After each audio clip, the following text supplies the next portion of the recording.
Assalamualaikum warahmatullahi wabarakatuh. Perkenalkan nama saya Hakil Miftahul Rizky dengan NIM 3524103114. Di sini saya akan menjelaskan sebuah materi dari eh, eh, mata kuliah proses manufaktur yang diampu oleh Bapak Adi Rusdi. Oke, di sini sebagai syarat ujian akhir semester dengan menjelaskan sebuah proses manufacturing sistem. Dan di sini saya akan menjelaskan dari segi prosesnya, nama proses, dan bagian dari setiap prosesnya, mulai dari input, proses, dan outputnya, serta kelebihan, kekurangan, dan tantangan, serta implementasi pada sebuah manufaktur. Oke, di sini kita bisa melihat bahwa ini merupakan sebuah flexible manufacturing system, di mana ini adalah sistem manufaktur otomatis yang mengintegrasi CNC machining center dan sistem perpindahan material otomatis, penyimpanan palet, dan pengendalian komputer untuk menghasilkan proses produksi yang fleksibel, cepat, dan presisi. Dan ini merupakan suatu proses yang namanya FMS atau Flexible Manufacturing System berbasis CNC Machining Center dengan sistem palet otomatis dan shuttle cart. Kita bisa lihat di sini. Kemudian input sistemnya, input sistem dimulai dari sebuah palet dengan benda kerja sebagai benda kerjanya. Ini berfungsi sebagai media penempatan dan penjepit benda kerja sebelum diproses. Kemudian tool storage, kita bisa lihat di sini, tool storage. Ini fungsinya untuk menyimpan berbagai tool pemotong seperti drill, end mill, dan boring tool. Kemudian ada namanya shuttle track.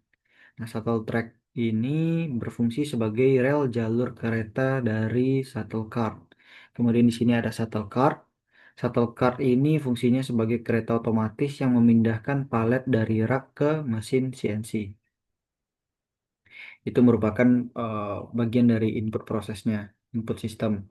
Kemudian lanjut dengan proses kerja sistem. Ini kita jelasin secara rinci, di mana material tentunya dimulai dari preparation terlebih dahulu, persiapan. Operator memasang benda kerja pada palet menggunakan fixture atau klem agar posisi benda kerja ini sesuai dengan rak sebagai tempat antrean dan supaya stabil dan presisi. Terus yang kedua lanjut dengan proses penyimpanan pada palet rak. Palet yang telah berisi benda kerja ditempatkan pada palet rak sebagai tempat antrean sebelum diproses. Kemudian lanjut dengan identifikasi dan pembacaan data.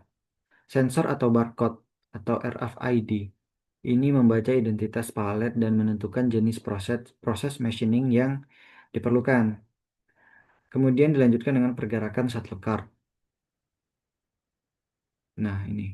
Shuttle cart bergerak di atas handle shuttle track, bergerak di atas shuttle track dan menuju palet track untuk mengambil palet secara otomatis.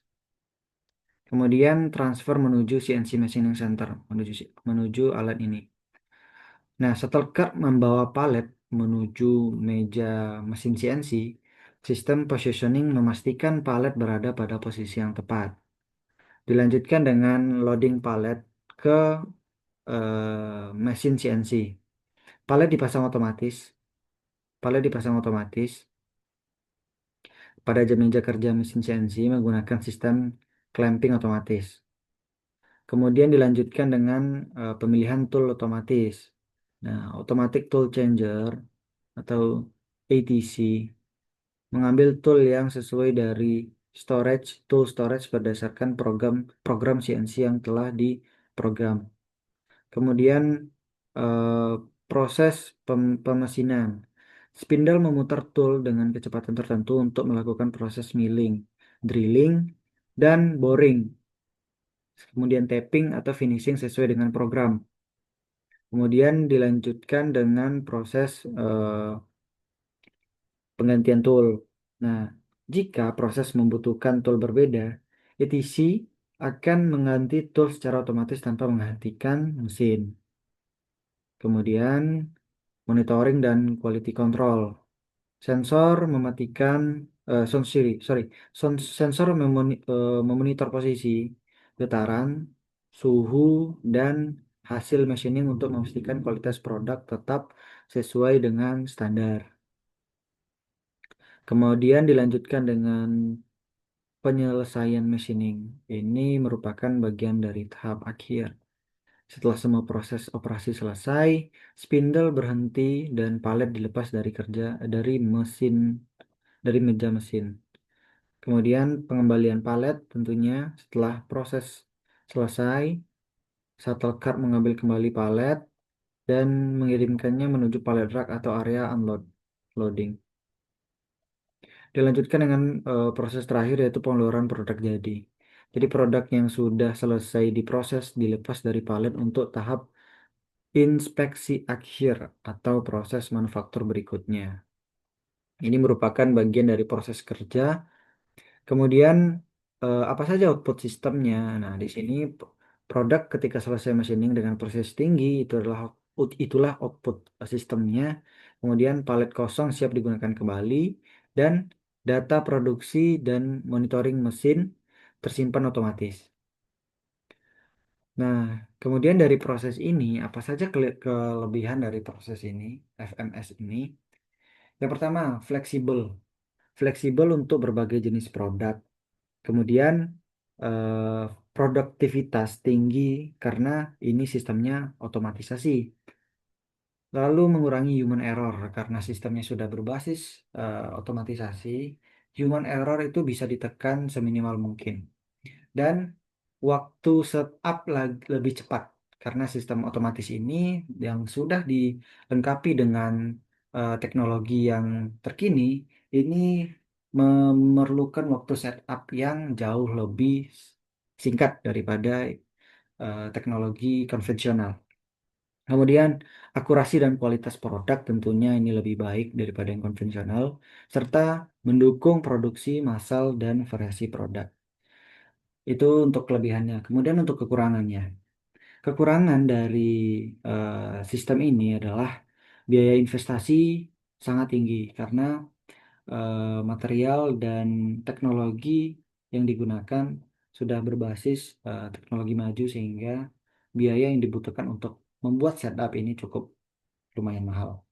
Kemudian sistem kontrol dan integrasi yang cukup kompleks perlu biaya dan tentunya kompleksivitas dalam proses maintenance, dalam proses setup produksi, startup, maupun proses finishing atau dalam proses shutdown dari alat itu sendiri.